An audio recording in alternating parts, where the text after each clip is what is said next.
c'est trop mignon. Salut les topiens, et comme promis, on se retrouve pour parler des annonces des parcs Disney en lien avec Destination D23, cette conférence intermédiaire avant la D23 qui sera d'ailleurs prévue l'année prochaine, mi-août, à Anaheim au Convention Center. Et on attendait des annonces autour des parcs Disney, du studio. On va pas se mentir, c'est une Destination D23 qui a été moins riche que la première qui s'était tenue il y a déjà 2 ans. Néanmoins, il y a eu des annonces qui concernaient Disneyland Paris.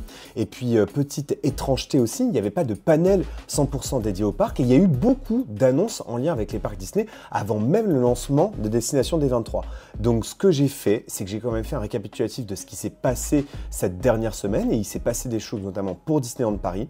Et puis ensuite, on évoquera toutes les nouveautés qui ont été mentionnées autour de tous les autres parcs Disney à travers la planète. C'est parti! Alors bien sûr, il a été question du World of Frozen et de Disney Adventure World, le futur nom du Walt Disney Studio. D'ailleurs, une information a été confirmée au sujet du nouveau nom du parc. Ce nouveau nom est donc bien maintenu et il sera lancé à l'occasion de l'ouverture de l'extension, donc à la fois de World of Frozen et de Adventure Way et Adventure Bay. Et donc on a vu des nouvelles images, principalement du World of Frozen, et c'était focalisé sur le château d'Arendelle qui est déjà installé depuis un sacré bout de temps.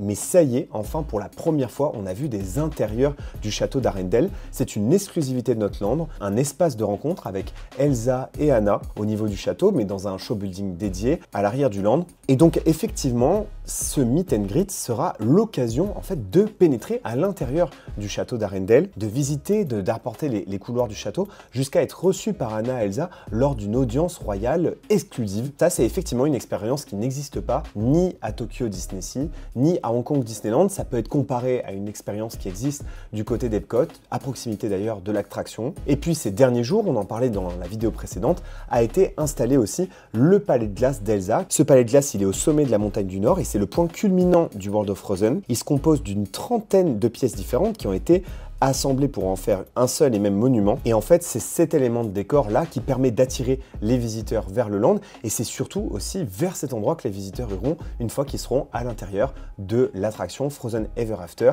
qui invite à une célébration de la neige en été.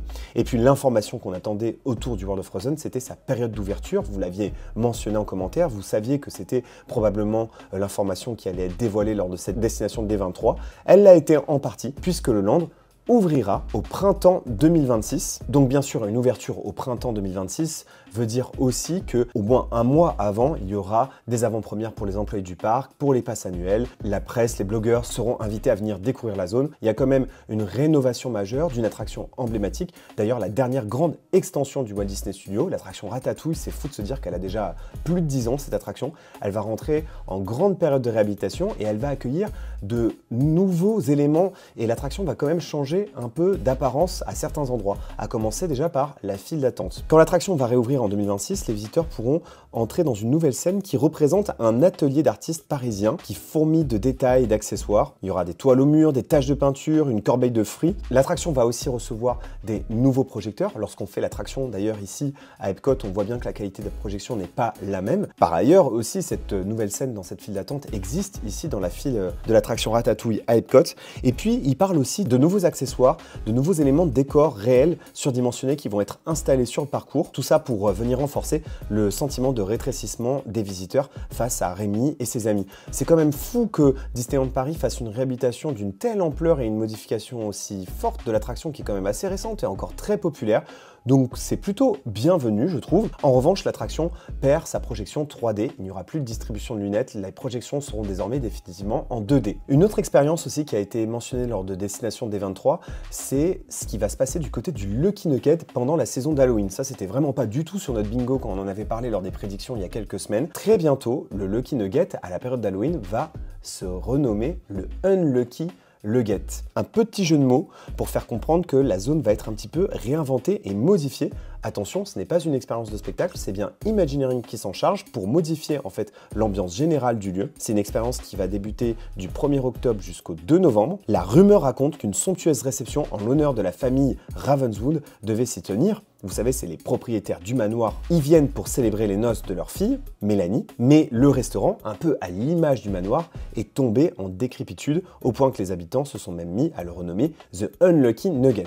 Je trouve que c'est très bienvenu, mais ça fait des années années maintenant que je pense que lors de la période d'Halloween, il serait intéressant que Phantom Manor reçoive enfin ce que Tokyo Disneyland et Disneyland ont reçu depuis des années, une version de Phantom Manor avec l'étrange Noël de Monsieur Jack. Ça fait débat parmi les fans. Pour avoir récemment testé cette version, je trouve qu'elle est excellente. Et voilà pour les annonces du côté de Disneyland Paris.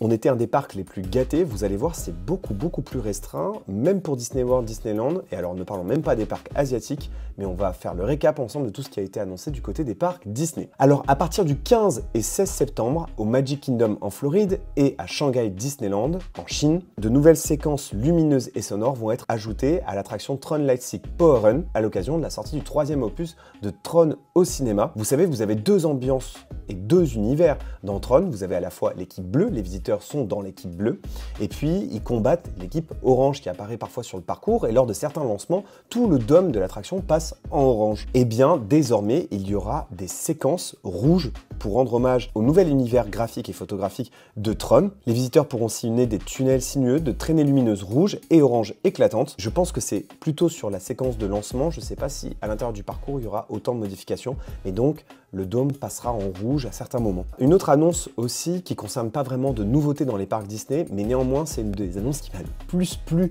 quand j'ai suivi les panels, c'était bien sûr le retour de la réalisatrice Leslie Iwerks qui va proposer dans quelques jours un documentaire sur Disney+, sur la création du premier parc Disney, donc Disneyland, avec des images de Walt Disney Archive, des vidéos qui n'ont jamais été montrées au public. C'était cette même réalisatrice qui avait créé le documentaire Il était une fois les Imagineers et qui avait particulièrement ému les fans Disney. Et donc ce nouveau documentaire sera disponible sur Disney+ cet hiver et il s'appellera Creating the Happiest Place on Earth. Comment créer l'endroit le plus joyeux de la Terre, une référence au claim de Disneyland. Et puis vous le savez, à l'occasion du 70e anniversaire de Disneyland, pour la première fois avait été installé le premier audio animatronics de Walt dans une expérience qui s'appelle Magical Life et qui fait une référence à la carrière de Walt Disney. Le Magic Kingdom en Floride recevra bientôt une scène dédiée même avec Walt dans le Carrousel du Progrès, une attraction qu'il a lui-même imaginée lors de la Foire internationale de New York, la fameuse exposition universelle à laquelle il a participé en créant des attractions emblématiques comme It's a Small World ou le Carrousel du Progrès justement.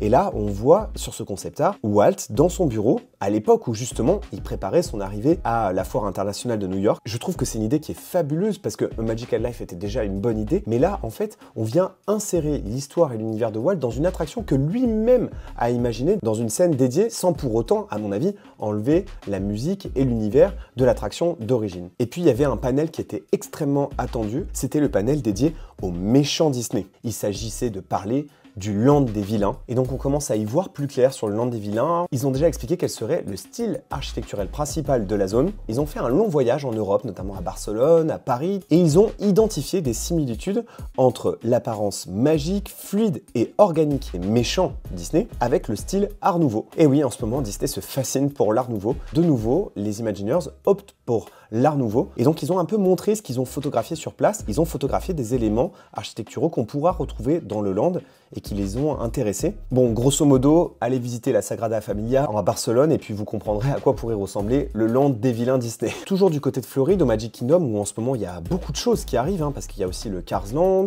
Et puis bientôt, le château aussi va retrouver son apparence d'origine. Enfin, le public a permis un peu de faire flancher Disney sur cette histoire du rose sur le château du Magic Kingdom. C'est vrai que la plupart des châteaux Disney sont roses, dorés, avec un bleu nuit. Ils ont voulu faire pareil sur le château du Magic Kingdom à l'occasion du 50e anniversaire de la destination.